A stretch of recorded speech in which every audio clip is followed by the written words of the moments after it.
भारताला क्रीडा क्षेत्रात महासत्ता म्हणून उदयाला आणण्याचं पंतप्रधान नरेंद्र मोदी यांचं स्वप्न असून त्या दिशेनं देशात खेळाच्या पायाभूत सुविधांवर काम सुरू आहे आणि यासाठी 3000 कोटींच्या प्रकल्पांवर काम सुरू आहे अशी माहिती केंद्रीय क्रीडा मंत्री अनुराग ठाकूर यांनी दिली आहे। देशात गेल्या 9 वर्षात क्रीडा क्षेत्रातील पायाभूत सोयी सुविधांमध्ये झालेला आमूलाग्र बदल त्यांनी अधोरेखित केला। ते आज मुंबईत बोलत होते।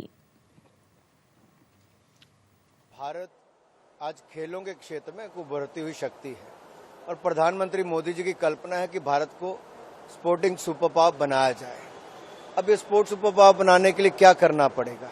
एक और आपको खेलों की सुविधाएं बढ़ानी पड़ेगी, इंफ्रास्ट्रक्चर बढ़ाना पड़ेगा, खिलाड़ियों के लिए सुविधाएं बनानी पड़ेंगी और खेलों में अच्छा प्रदर्शन करना पड़ेगा।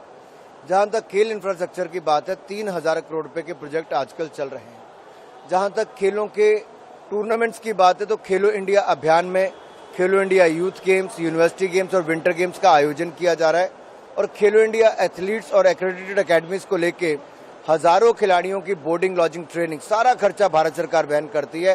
खिलाड़ी को कोई खर्च अपनी जेब से नहीं करना पड़ता, उल्टा जेब खर्च भी 6 लाख, 3 लाख और 1,20,000 अलग अलग चरण के खिलाड़ियों को दिया जाता है। ये बदलाव हुआ है मोदी सरकार में।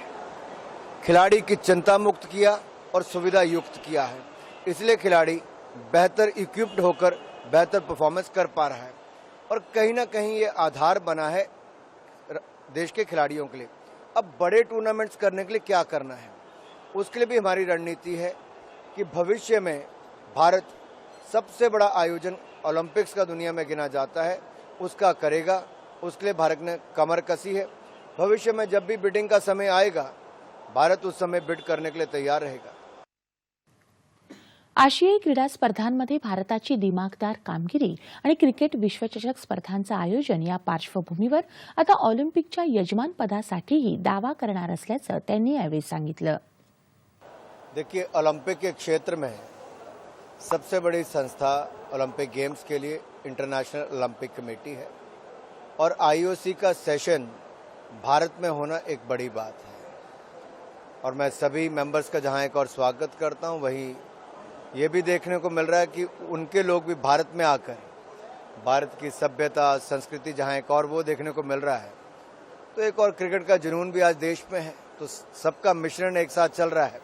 एक और एशियन गेम्स में भारत का शानदार प्रदर्शन आज तक का, दूसरी ओर क्रिकेट का वर्ल्ड कप, एक फेस्टिवल माहौल जब देश में, अभी गणपति जी का महोत्सव हुआ तो वहीं पर अब नवरात्रि की शुरुआत हुई है। जहां एक और धार्मिक तौर पर उत्सव देखे जा रहे हैं, वहीं पर खेलों के भी एक के बाद दूसरा उत्सव देखा जा रहा है और इसमें देश प्रसन्न है। जहां धार्मिक उत्सव धूमधाम से मनाए, वहां पे खेलोत्सव भी धूमधाम से मनाए गए। तो आशा करता हूं ये सेशन भी बहुत सफल रहेगा। कुछ नई चर्चाएं, कुछ नई घोषणाएं भी ऐसी हों जिससे आगे ओलंपिक्स में और कौन कौन सी गेम जुड़ सकती हैं, क्या नई शुरुआत हो सकती है, वो भारत से हो तो इससे अच्छा और क्या है। आयओसी अर्थात आंतरराष्ट्रीय ऑलिम्पिक समितीची बैठक भारतात आयोजित होणं ही अतिशय मोठी गोष्ट असल्याचंही ते म्हणाले।